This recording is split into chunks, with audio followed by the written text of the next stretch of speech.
How do you understand as an HR professional an operating model? In one way, it's a complex thing to explain, and in another way, it's quite simple because it's how the organization operates. Now, the complexity comes in where there are so many ways of structuring that. One of the things that I, as a people person, will always look for. Meet Claus Madsen, Chief People Officer at Greater Manchester Mental Health NHS Foundation Trust. A leader who's spent a decade shaping NHS organisations and knows what it takes to turn culture, people and purpose into real transformation. The history of this organisation. There was an appalling BBC Panorama programme. I was appalled and thinking, how can this happen in the NHS? Following that, the CQC, the Care Quality Commission, basically concluded the whole organisation was inadequate. We needed to have a very clear strategic direction. So where are we heading? What's brought this about, this degree of change in your leadership, let alone the rest of the organisation? I'm going to use one word that I think probably summarises a lot of that.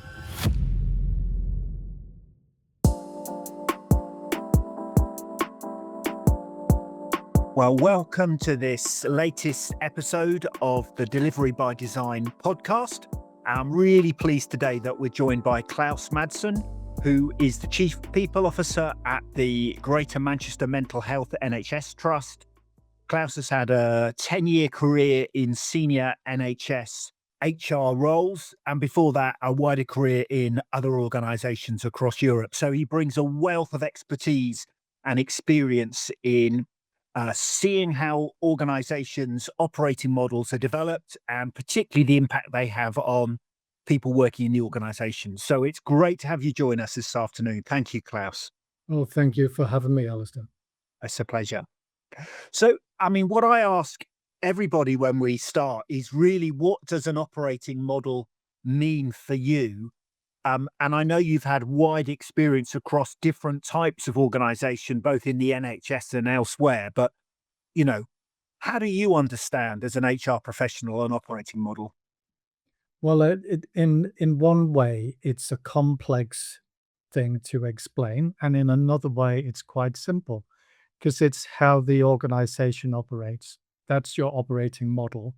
Now, the complexity comes in where there are so many ways of structuring that and designing that, and for various reasons. And sometimes it works well, sometimes it doesn't. That's when organizations do restructures and reorganizations. And a lot of frontline colleagues may not understand why and may not understand the need for it, and may also feel that it's disruptive.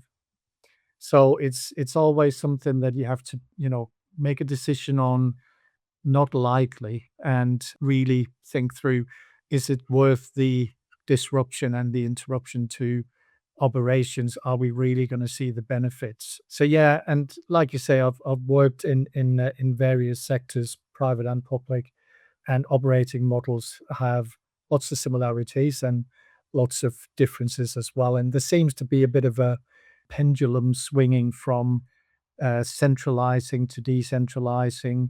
There's a lot around, the different types of governance. And then in certainly between public sector and commercial sector, there is obviously the difference in the public sector obligations that you need to build in, and the level of scrutiny, and driven by spending the public pound in the best possible way, get the most value for money, versus a commercial sector looking after its shareholders, what they need, as well as being driven more by profit and growth, and taking a larger piece of the market share in your industry.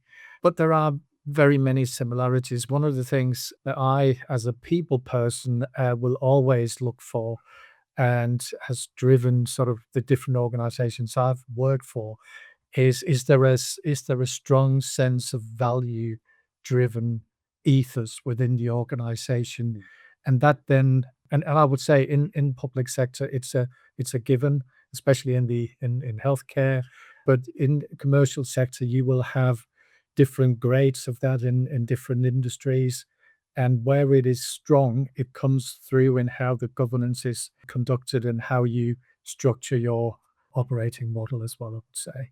So you've kind of hinted at some of the differences. So the sort of ingredients we often hear talked about that you've mentioned, the structure, governance, leadership, and then this kind of culture, obviously, is often talked about. And I guess you're hinting there at the kind of basic purpose and value of the organization, how much people live that kind of shows up in all of those aspects. Is there one particular element you say, actually, this is most important, or in your experience has been the one you've got to pay most attention to? You mentioned culture there. Culture is a biggie. It's such a bit. I mean, I think Peter Drucker is often quoted, even though I don't think he ever wrote it, but for saying culture eats strategy for breakfast. But it is so true. The culture will dictate what can happen and how, etc. So even with the best plans in the world, if the culture isn't ripe for it, it will be very, very difficult. And you don't change culture overnight.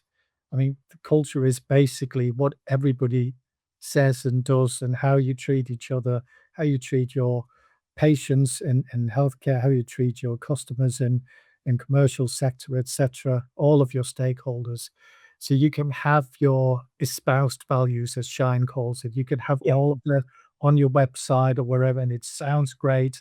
But if it's not the lived experience, then it's not actually the culture. And when you get new leadership into an organization, so in our organization, just under 2 years ago, the new chief exec was recruited, and she set a completely new executive team, which I was one of. So I joined about 18 months ago, and we've set out a different operating model, a different structure, governance, a different ethos around the culture that we want to have in the organization, and that's been really welcomed. But it's a big organization. We've got 7,500 staff, and we operate out of 122 different locations. It takes time. It doesn't happen overnight. And the good old saying of the proof of the pudding is in the eating is there, because we can say we want psychological safety, but if I have a conversation with someone sharing an idea or a concern, and their experience of that conversation is that I was biting their head off, or so, then it doesn't matter if I've said we want psychological safety, because I then haven't proved it. So it's about everything we do, how we do it, how we exemplify and demonstrate the values that we really want in the organization. And I would say we do, or we try really hard, but it takes time. And then it's how do we then permeate that through all of the leadership structures? So to touch on the other point you mentioned about leadership, for me, the turntile, the critical sort of turntile in terms of shifting the culture is the leadership. We've got in my organization lots of layers of leadership, and we're trying really hard to engage all of these layers. But it takes time, and people will be doing their jobs in the way that they've been doing them, and it's been working for them. So if we come and say we want you to do it slightly differently, we need to convince people that that's the right thing to do, and we need to be careful not to tell people between the lines that what you did before was wrong. It wasn't necessarily wrong. It was following a previous paradigm within the organization. So it's a really difficult space to operate in, but also really important. And I know that there's a connection then between that leadership engagement and structure. So typically, large NHS organisations might have 9 or 10 layers. One of the organisations we've worked with recently had 15, like 15 level layers between the chief exec and the lowest graded person in the organisation. Well, and you can see why decision making and change might be quite slow if you've got that many layers. I don't know how many you have in your organisation, but it shows that the structure can impact leadership, which impacts culture, and obviously governance as you were saying earlier, is all Yeah. about making sure we're delivering our overall purpose and value as an organization, and how do we make sure we're capturing that. So those elements live together. Now, not everybody listening to this will know that, Greater Manchester healthcare has got an interesting history. There was a Panorama program several years ago that was, you know, very challenging and must have been very difficult for the organization. So you've described new chief exec coming in 2 years ago, and then a kind of big change process since then. Do you just want to talk through about some of what, from your Yeah. perspective, what are the things you had to change to Yeah. really fundamentally overhaul the operating model? And No, absolutely, Alistair. And before I do that, if I can just squeeze in a little bit about what you talked about the layers, yes, because the layers and the speed of decision making isn't necessarily about the how many layers you've got. It's about whether you can devolve some of that decision making as well, whether you can allow people to take responsibility and be accountable. So have you got a strong accountability, and what does the governance look like? So is there a clear route? So if somebody wants to put forward an idea or a proposal for something in the organization, is there a clear route where they can say, okay, that needs to go there, then it'll go there, then there'll be a decision and we can move forward. Now, with no disrespect to the previous regime in our yeah, organization, but that governance structure was very different to what it is now. And one of the criticisms of the organization was around the lack of governance and a lack of clarity, transparency, a lack of communication, what we in the NHS calls from ward to board. So you're from the frontline colleagues straight through to board executives. The history of this organisation, as you rightly say, there was an appalling BBC Panorama programme back in 2022. I remember watching it on telly and I was appalled and thinking, how can this happen in the NHS? And then you might wonder, so why did I want to come and work here? yeah, But this organization then had, following that appalling BBC Panorama program, the CQC, the Care Quality Commission, came straight in. They'd already been in not long ago, but they came back and basically concluded the whole organization was inadequate, which is their worst sort of label they can give an organization.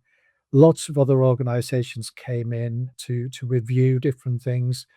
NHS England commissioned some independent reviews, and all of it was damning, damning, damning. There were so many things that weren't the way they should be. Now, if I take a step back, I would say there are probably other organizations that are in a similar position, but they've not been subject to a BBC Panorama. So on BBC, the Panorama program was awful. It really was. But there is an old saying, unless it's something I've just made up, but that there is nothing so bad that it's not good for something. And I think the fact that that highlight shone a light on the whole of the organization, all of these independent reviews, etc., that we had, has given us clarity. So when we came in as a new executive team, all of this was served to us. Look at this, look at all these problems. So we didn't have to go and look for them as such. It was there. The evidence was very, very clear. And we could then start that journey of saying, okay, how do we turn this about? And part of that was then to build a completely new type of governance with really clear reporting structures, clear oversight, triangulation of the data so that we don't look at finance in isolation or quality of care in isolation or people aspects in isolation. We triangulate that so that because it all impacts. You can't deliver healthcare without the people, but you also can't deliver it without the funding to employ the people, etc., etc. So there were a long, long list of criteria, what NHS England called exit criteria. So what would it take for our organisation to come out of what is called recovery support program at the time? Some might remember back in the day they called it special measures, but that's where we were. So we had a team from NHS England who worked with us. So they were our sort of daily level of scrutiny, but they were also there to support with solutions, and we had a really good working collaboration with them. And we worked through all of these exit criteria, and quite a lot of them were in the governance space. There were a big chunk of things around culture and leadership. And then obviously a whole host of criteria around the quality of care and how that care was delivered and the interaction between our healthcare staff and the service users. So that journey, when Karen, our chief exec, came in, there was an improvement plan that had sort of been stuck together from different things, and it had hundreds and hundreds of priorities. And when you've got hundreds of priorities, everybody can work out then you really haven't got a priority because Yeah. you're just running around like headless chicken and trying to do everything. So what Karen designed with the help of NHS England and the all of the other regulators that worked with us was to say we need to focus in, and we did that with what we call the recovery plan. So we had some big chunks of focus areas, and there were lots of stuff within each of them, but they were very clear. One of the things was that we needed to have a very clear strategic direction. So where are we heading? Because Yeah. that wasn't clear. When I joined, and by the way, my sort of attraction to come and work here was I think I can make a really positive difference.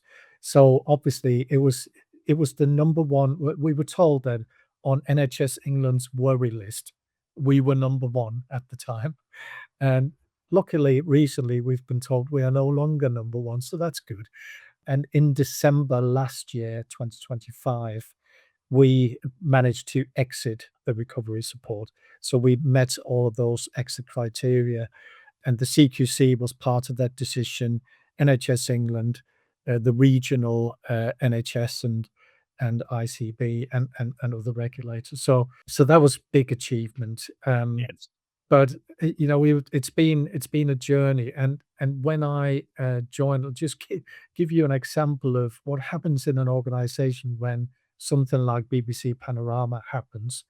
And everybody focuses in on, oh my God, how do we deal with this? And then you forget about how do you run this organization in a really nice way. So I was looking at, so I only joined in October 24, and in that process, doing my due diligence, I better have a look at some of the strategies. All of the strategies were, it was like a patchwork kind of thing. They weren't coherent. They looked like they could be from any organization, and they also looked like they were from different organizations rather than from the same. And the people strategy, which was one of the ones that I obviously wanted to read in great detail, had expired in 2021. So there was none.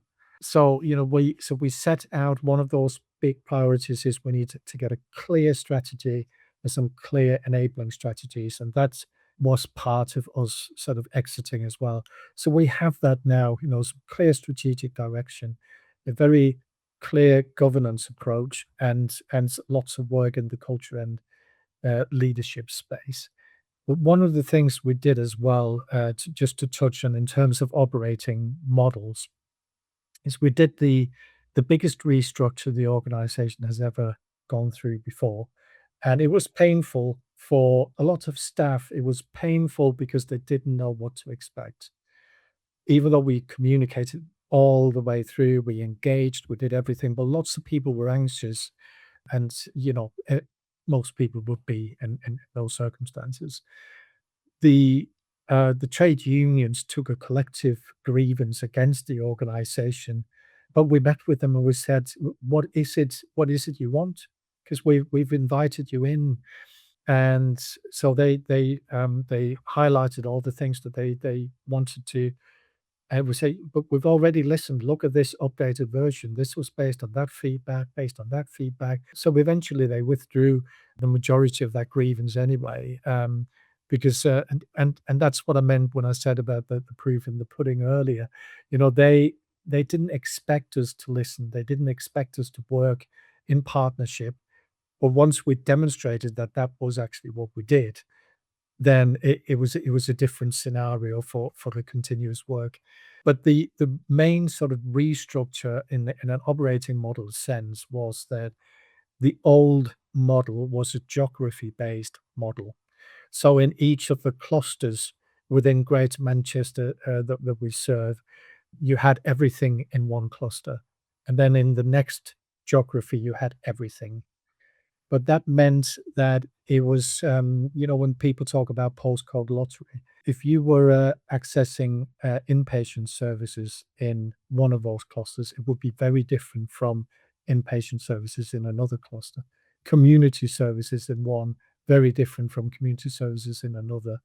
And this actually points back to a report that was done some years ago now by Lord Carter on unwarranted variations in the NHS, and we had loads and loads of those. I'm not gonna sit here and say that we've resolved them all now, but we are resolving, and we have resolved some of them. So basically what we've done now is so we had 5 care groups, we call them. It's like divisions or business units, whatever you Yeah. call it, and we now have 4. And so one of them is community. So across the whole of the geography that we serve, we have a community care group, and they can make sure that all the clinical pathways and the way that we do business, the way that we serve our service users are the same, or that if there is any variation, it's because it's warranted and not unwarranted. So that could be because commissioners want something slightly different in one council to another. That's fine, but we shouldn't have anything that is different just purely because we aren't connected and we aren't doing things in a turned up way. So that's really made a difference. And I said before how anxious and nervous a lot of our staff were about the process. After it's then landed, we have had so many staff come back and say, "It's so much better now. We now know what they're doing in the other geographies, and we learn from each other, and we develop together." And that's exactly what we wanted to achieve. So it's not perfect. I don't think any any organizational operating model is perfect, but it's definitely done for us what we wanted it to do, and we're still evolving our sort of pathways and the way that we operate. That's interesting. Do you want to say a little bit more about what you've done or what's happened with leadership over that time? Because obviously the shock of what the organization's been through and how everybody then comes and scrutinizes you. It's in my experience, I remember going from an acute hospital leadership position to be a chief executive of a mental health community trust. And the nature of managing mental health services, particularly for acutely unwell people, is a very, very different experience, I think.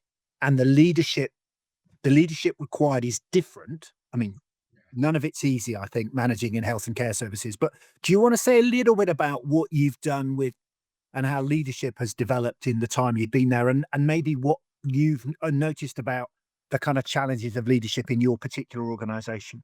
Yeah, I can give you a couple of examples, Alistair. The one of the independent, the main independent review that was done by Professor Oliver Shanley and the team that he brought in, famously known as the Shanley Report. And I think a great deal of NHS organisations have looked at that to learn from it as well. But obviously, it was particularly targeted at us and all the things that didn't work in GMMH at the time. And one of the big things that were highlighted was that the board did not know what was going on, and also that there was no visible leadership. So, and this was at various levels. So if I give you, I mean, an example that, you know, it's not just about the board going out and about and speaking to colleagues, which led to believe they didn't do a lot. But it's also about your immediate manager and the more sort of local managers. How are they engaging with staff?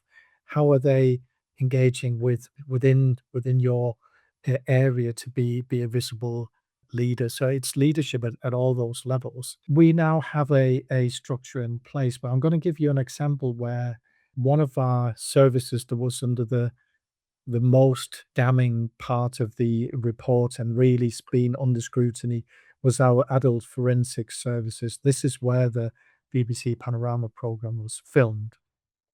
And when I went to walk around there and with the leader of that service, and in the report it said nobody knew who the leaders were. They never saw them. That was basically what staff was telling. I believe Oliver Shanley and his team spoke to some of the service users as well.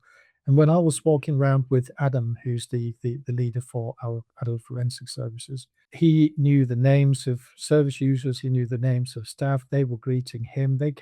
A service user came up to Adam and me and said to me, "Who are you?" And I could then explain. And the atmosphere was so much different to what we saw on that BBC Panorama program. Thank God it was, because it really needed to be very different. But that was evidence for me to say that the leadership connection and the connectivity into the organization is very different to what it was back then. From an executive level, the governance that I mentioned before is so important in terms of making sure that we as an executive team and the board with our non-executive directors, that we understand what goes on in the organization. And we've had an external review of our board reports and the metrics we've got in there, and we are one in only 12 organizations across the whole of the NHS that have had the highest number of stars. I think it's 5 stars for the review of how we cover that. But we, as an organization, came from a place where we really needed to tighten that up. So we've had some really great people help us from NHS England and others, and we've had a dedicated team working on developing that. So what's that got to do with leadership? Well, it has, because you look at the metrics and you understand, "Oop, what's happening there?" Then you explore through your leadership ranks and to get that idea and understand what are the issues, how can we help? As an executive team, as a board, because it includes our non-exec directors as well as our governors as well, we are out and about visiting services, speaking to staff, speaking to service users. I've had the pleasure on a regular basis to sit down with service users and tell me about the care, are you being looked after in the best possible way? And with staff as well, what could make this an even better place to work is one of the questions I always ask. And I try not to be leading. Because if you ask people, are there anything you're concerned about? They will say, no, no, no, everything's fine. But if you say, what are the things that are in the way? What are the things that we could help you with? Then you get lots of ideas and people are more open to feeding back. And sometimes it's little things, but that can make a massive difference. The only other thing I want to mention as well, in this is where structure and culture kind of comes together, is that in order to make sure we as an executive team have more connectivity into the organization, in an organization with 122 places we operate out from and 7,500 staff, we can't sit down with every single member of staff as often as we would like to. So we've established a couple of sort of engagement networks. So we've got every quarter, we bring together all of our most senior leaders in what we call a senior leaders forum. It's face to face. It's a good sort of 4 hours roughly, work on some really key strategic things together. Every other month, we've got what we call an all leaders forum. It's online, and anybody who's in a leadership role, doesn't matter what level, if you're available, you can attend and you can engage. We record those as well because we know that not everybody is able to attend and they can watch it on the internet afterwards. And then the other month, we do what we call an all colleagues forum. So literally every single member of staff can come along and get some relevant updates, but we also have a Q&A towards the end. People can ask any question they'd like with the executives. And it's just about trying to be more transparent, connecting more, engaging more. One of the things we have So one of the things that were really missing in the organization as well was, how do we develop our leaders? Because you can't just say, "Well, this is what we expect of you. Now go ahead and do it." Because if you think about a nurse, for example, we would never ever allow a nurse to look after the patients if they weren't qualified. Indeed. And and there is they need to be registered. They need to maintain their professional registration. All of that. But when people are appointed into a leadership role, it's like, off you go. There are no regulations or anything. So we've worked hard on, so how do we really clarify the expectations of our leaders in the organization? And we've launched a couple of new leadership programs, one for aspiring leaders as well as one for existing, well, more than one, but one in particular, sort of the first big one we're doing. Interestingly, when we first launched them, or tried to launch them, I said to my team, "Be ready to do waiting lists and look at extra dates and all of that," because that was my experience in other organizations. Yeah. And then the deadline came, and they came back and said, "We've only had 7 people sign up for this and 6 people for that." I was like, "What?" So, I don't think it was that the appetite wasn't there. But this organization just hadn't had a as part of the culture that you develop in your role as a leader. You go on the programs, you connect with other leaders, you do the networking, or that just wasn't part of the culture. So we paused. We did a lot of communication and engagement on why this is important, why we need you to engage. Mm. And then I'm pleased to say we then managed to fill these cohorts, and I've got people on a waiting list, just as I would have expected. But at the outset, we had an assumption that there must be a massive appetite for people to develop out there, but it just wasn't part of the culture, and it takes time to change culture. And I know I think everybody would understand that. No, agree entirely. And I'm struck that it's only 18 months, 2 years, in which this story of change that you're describing, with so much that has changed. And Yeah. my guess is, yeah, there might be a new executive team, but the majority of the leaders you have in the organization, I don't know how many you've got, what, 700, 800, or whatever, will be the same people they were 2 years ago. And yet people are clearly behaving differently. The culture is starting to shift. It shows something about what's happened. So do you want to say a little bit about that? Because I am struck by, it's like a football team doing pretty awful under a manager. A new manager comes, and I know football's a weird game, but suddenly it looks like you've got new players, and the team is suddenly playing. It doesn't happen to my teams; they go the other way. But you're suddenly playing. What's brought this about? This degree of change in your leadership, let alone the rest of the organization. I think that, we could probably talk about this for hours, but Yeah. I'm gonna use one word that I think probably sort of summarizes a lot of that, which is hope. I think what the organization had before was a patchwork of mainly interim leaders in different positions, because nobody wanted to come and work in this organization at that executive level. So, even with some, you know, I don't know the individuals that well, but I'm assuming they all knew what they were doing, and things like that. But you come in an interim role, maybe you're there for a year, maybe a little bit longer, but everybody knows you're interim, so you'll soon be gone again, and then you're part of a team of 5, 6 different interim leaders, including the chief exec at the time, and that the level of hope in the organization is not very strong. And that sense of the sense of a direction in terms of, this is now where we're heading, with the lack of the strategies and the strategic direction, that doesn't sort of infuse much hope either. So I think that's, we've been able to generate followers because there is a strong sense of direction now. There is a strong sense of empowerment as well. And like you said, majority of the leaders that were there before, they are still here. And they might have just needed a bit of that. So the empowerment, the support, as well as that sort of clear direction. This is where we're heading. And we've got some incredible leaders, but we all know how difficult it can be to work in.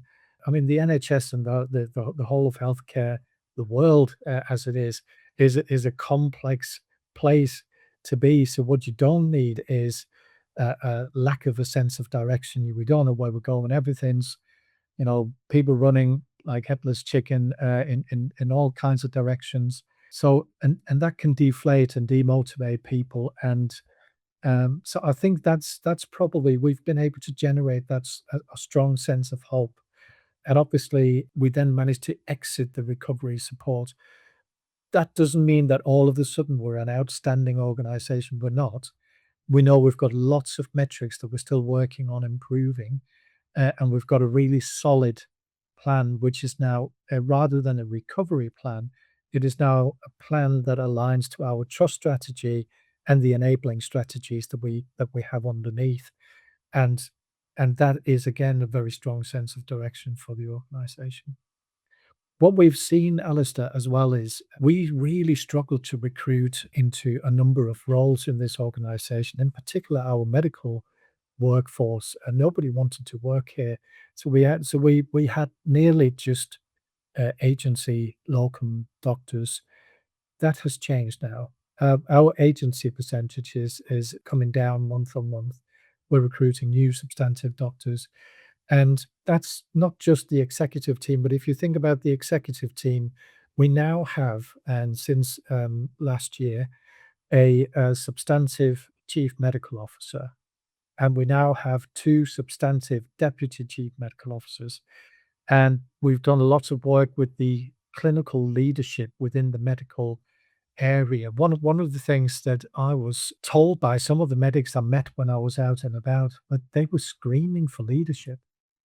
It's quite rare to have people in the organization say, "We want leadership."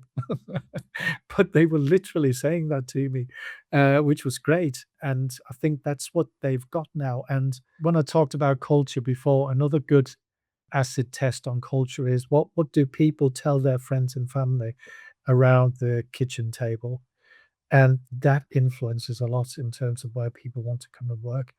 We have the latest turnover rate in this organization is now down to 9.5%, which is the best it's ever been.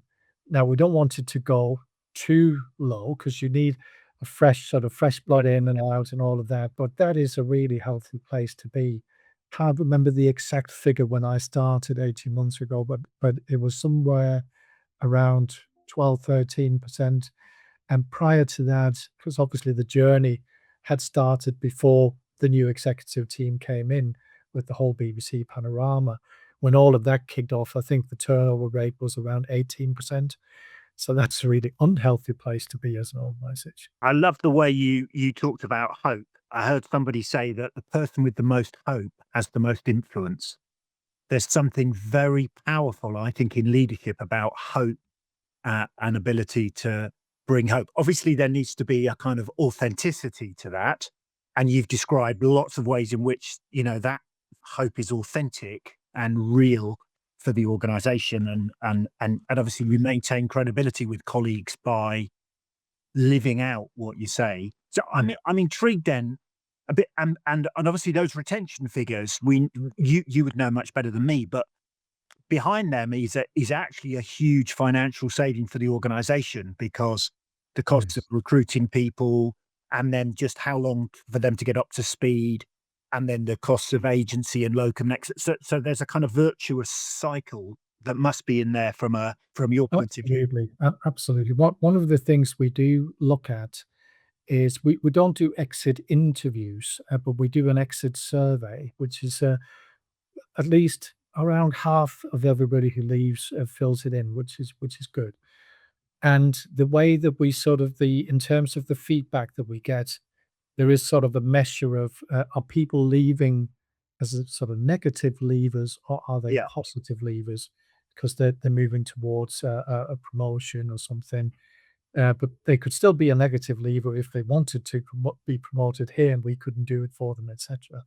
But we've seen the balance shift there as well. So where the vast majority of leavers from this organization used to be what is known as negative leavers. They didn't have a good experience of working here, and that's why they left. And we've now seen that balance shift. So we have the vast majority of the people that leave now don't leave because of that. They leave for other reasons, which is fine. Because when you've got somebody who's a positive leaver, they will still be a good ambassador for the organization to wherever else they go. I mean, I talk with pride about some of my previous workplaces when I engage with other people, and I would hope that but everybody. I always say everybody deserves to come to work and be happy at work. You can have hard days, you can have tough situations, but at the end of the day or the end of the week, you should be able to say, "I'm happy at work. It's an important part of my life, etc." And there's another piece that we've started to look at in great detail as well, which is how can we make sure that people fully engaged and that we appreciate people. And sometimes it's just take the time to listen, take the time to see what they're doing, listen to their concerns, etc. So that's an area we're seeing an improvement in as well. And if you, no matter what level you work at, if you understand that the organization knows who I am, they see me, they appreciate the work that I do, that would make a massive difference. Whereas some people might go home and think, "Oh, why am I here? What am I doing?" And we want everybody in the organization to understand that they matter. They matter to us. They matter to what we do, and that their welfare matters to us. We're not, I'm not going to go on a conference and present that, "Look how fantastic we are," because we're not there yet, but we're addressing it, and it's a journey. Yeah, you're clearly, from all you've described, clearly on a journey, and hopefully it's a self-sustaining, virtuous cycle of improvement as people are more and more engaged, have confidence in the leadership, step forward into leadership. You've got more of that discretionary motivation. You've got that discretionary effort coming from feeling that you're valued and you belong. I mean, I think presenteeism is one of the biggest challenges that NHS organisations can get, and can be as true in clinical staff as it can in anyone else. But you're going through the motions for a job that you, when you first went into it, you absolutely loved, and yet now you're reduced to going through the motions. I find that so sad. So I mean, some people join their profession, be it as a psychotherapist, take that as an example. Most people decide to do a clinical education, go into that area of work because they almost feel like a calling you to come in, make a difference to people's lives, etc. And if your workplace then doesn't treat you in an appropriate way, and if you feel you're being treated as you don't matter, you've not got a decent line manager that don't look after your well-being, etc., then eventually you just, like you said, the discretionary effort will go first. Then secondly, people are going to spend the whatever extra energy they've got on trying to find another job, because why would you want to stay if it's so horrible? And it's a lose-lose situation for everybody. And being kind and compassionate doesn't cost anything, and it doesn't take a lot of time to say thank you and be kind to the people that you work with. And sometimes as leaders, we can be very, very busy and forget how important that is. I try, my exec colleagues try to really make an effort to be extra kind, be compassionate, have that time to talk to people. And then you'll see, well, we are seeing now, I think, a ripple effect, sort of, that more and more of that is happening. And it's about how you respond to people, and then other people see that response. Because we know from some of the research in terms of civility and respect, that even being, I mean, obviously being on the receiving end of incivility and being disrespected, etc., that has an enormous impact on the individual.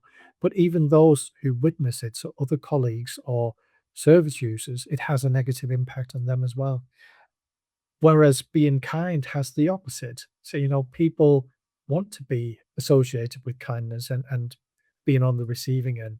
And there is even research that shows when you are kind to others, it impacts positively on your own well-being as well. So what's not to like? There is a large research base for compassion and kindness in the workplace, which is a whole other podcast I'd love to get into. But just as we finish, Claus, would you have any advice based, you've got lots of experience as across different organizations. So, any advice you'd give to other people listening about when and how, if you were going to look at an operating model, when would you look to change things, and any advice about how you do that based on your experience across all the different organizations you've worked in? Anything you'd say in addition? Yeah, I mean, first of all, you need to understand what is it you need to achieve as an organization. What is the outcomes that you're looking for? If you're already getting all of that, you're excelling in all of that, why would you change your Yeah, operating model? indeed. No, so don't just change for the sake of change to say, I am new, I now want to do, that's not, but what you need to do is to analyze to say, okay, is there something here that we're not getting right? Why is that? And then often it's always good to get expert views or look at benchmarking. So some of the best ones in my sector, what are they doing? And could I learn from that? But what I would say is that in a lot of organizations, change happens just because someone new's coming in and now wants to shake it up. That's not the best reason. Sometimes change happens on the basis of a financial driver. That's not a legit way in my book, but the finances always play a role. You'll always find people that say, "Oh, it's all about the finances," and I will always say, "No, it's not." But it's also about the finances because it can't not be.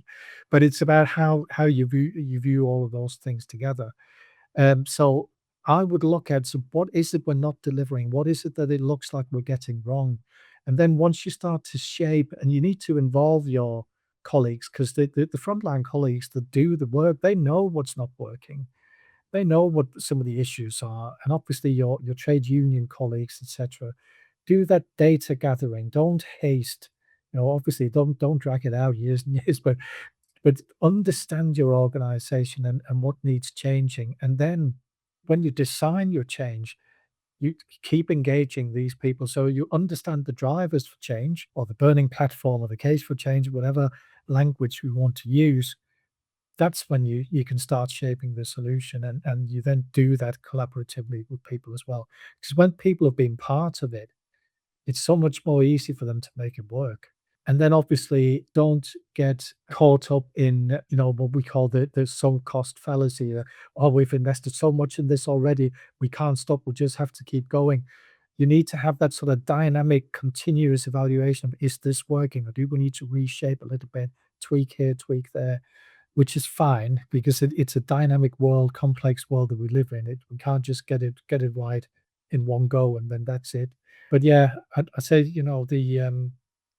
even if you think you're getting everything right, is the data supporting that? Because you can ask people, say, so how's everything here? And they say, oh, it's great. We're really good. We do everything. But when you then start benchmarking, there might be a couple of things that it looks like others are doing a lot better. What is it they are doing differently? Does that answer it, Alastair? I think I love the clarity of why you're changing, and that it's about outcomes for the people you're serving, the population you're looking after, the funding, and the employees you're working with. And if you keep it about the outcomes and the impact we're having, that gives a Mhm. reason for it. I also love the emphasis on the kind of co-design, because one of Myron's maxims is people support what they help create. And so again, if you involve people in the design process, they're much more like, the implementation is different. And then, as you've described, ongoing engagement all the way through. So I really appreciate that. I really appreciate your time, Claus. That's been really valuable insight. So thank you so much for joining us on the podcast this afternoon. My pleasure. Thank you, Alastair.